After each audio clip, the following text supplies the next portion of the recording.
Tonight, on Midnight Hunt, we enter a tale that begins in the innocence of a classroom, but ends in whispers from the grave. What if a single Latin sentence could summon something from beyond? What if a teacher carried secrets so dark they followed him into death?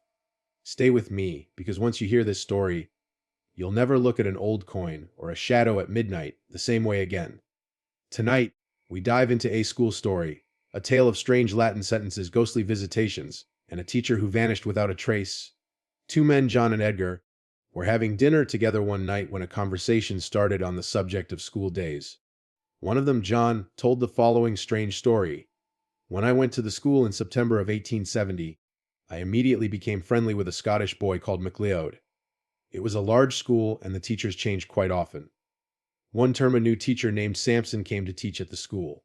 He taught us Latin. He was tall and pale with a black beard, and he was popular with the boys because he used to tell us all about his travels to different countries. He always carried an old gold coin in his pocket, which he found on a trip to Turkey, and one day he let us look at this coin closely. On one side of it was the head of a king, I don't know which one, and on the other side of it were the letters GWS. That was for Samson's name and the date 24 July 1865. We enjoyed Samson's classes because he often asked us to invent sentences of our own, instead of always doing the boring exercises in the grammar book. One day, he asked us for sentences using the word remember in Latin. We all wrote our sentences in the usual way, and Samson came round to correct each of us. My friend MacLeod seemed to be having some difficulty in thinking of a sentence, and when the bell went for break, I saw him write something very quickly, just before Samson reached him.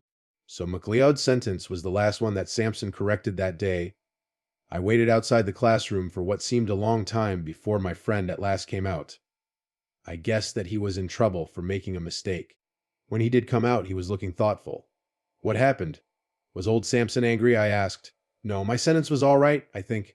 I wrote a memento putai inter quachar taxis, said MacLeod. Well, what does all that mean? I asked. That's the funny thing, he explained. I don't really know, you see. I couldn't think of anything to write until just before Samson got to me. Then those words just came into my head from nowhere, and it was very strange. I could see a sort of picture of it in my head. I think it means, remember the well among the 4 trees. When Samson read it, he went quiet for a long time. Then he started to ask me questions about my family and where I came from. Then he let me go.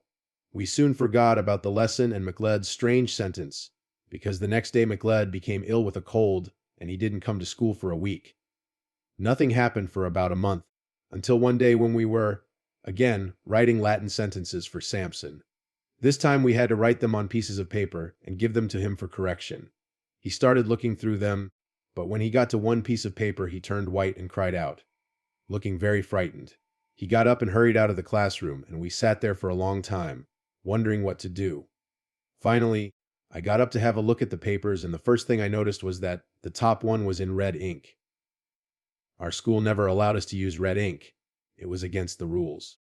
The sentence on the paper said, Si tu non veneris ad me, ego veniam ad te, which means if you don't come to me, I will come to you. All the boys looked at it, and they all promised that the sentence was not theirs. To check, I counted the pieces of paper. There were 17 of them. But there were only 16 boys in the class. Where this paper came from, no one could say.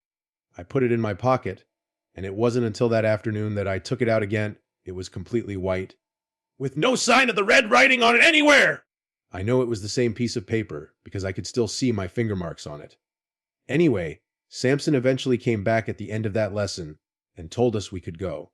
He looked at the papers one by one, and probably thought it was his imagination playing tricks.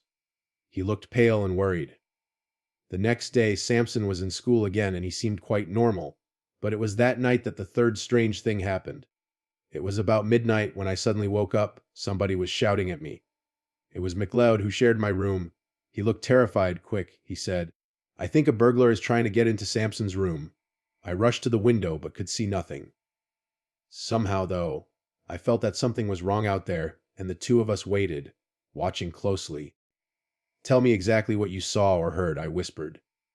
I didn't hear anything, but about 5 minutes before I woke you, I just found myself standing here at the window.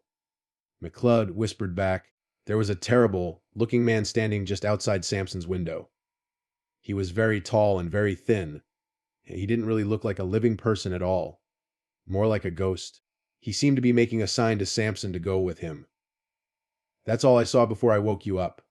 We waited a long time watching, but we saw nothing more that night. Everything was quiet outside. We woke up feeling tired and strange in the morning.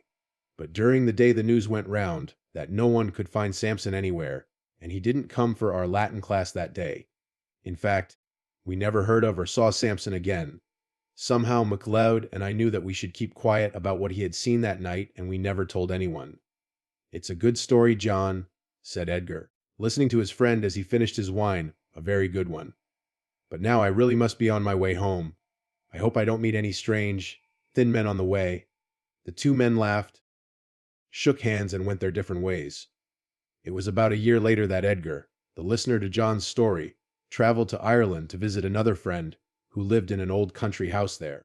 One evening his host was looking in a box full of various old things for a key that he wanted. Suddenly he pulled a small object out of the box and held it up. "Have a look at this, Edgar. What do you think it is?" he asked. It was an old gold coin with the head of a king on the front. Edgar looked closely. "Where did you get it?" he asked quietly. "Well, it's quite an interesting story," began his friend. "A year or two ago we were working on that area of the garden over there in the corner. Can you see? Among the 4 trees. Right in the middle of the trees, we found an old well, and at the bottom of it, you'll never guess what we found." "Yes, I will." "Was it a body, by any chance?" asked Edgar. His friend was surprised. "Yes, it was. In fact, we found 2 bodies. One of them had its arms tightly around the other. They were probably there for 30 years or more. Anyway, we pulled them out, and in the pocket of one of them we found this old coin. From Turkey or somewhere, by the look of it. It's got something on the back of it, too." "Can you see what it says?" "Yes, I think I can," said Edgar. "It seems to be the letters GWS, and the date 24 July 1865. And so the well among the 4 trees kept it secret until the dead revealed it. Samson was never seen again, but his coin, his initials, and his fate rose from the darkness to be remembered. This was a school story, and you heard it here, on Midnight Hunt. If you dare to seek more tales where the past refuses to stay buried, join us again, for the next hunt begins at midnight. Thank you for joining Midnight Hunt. Remember, some stories never truly end.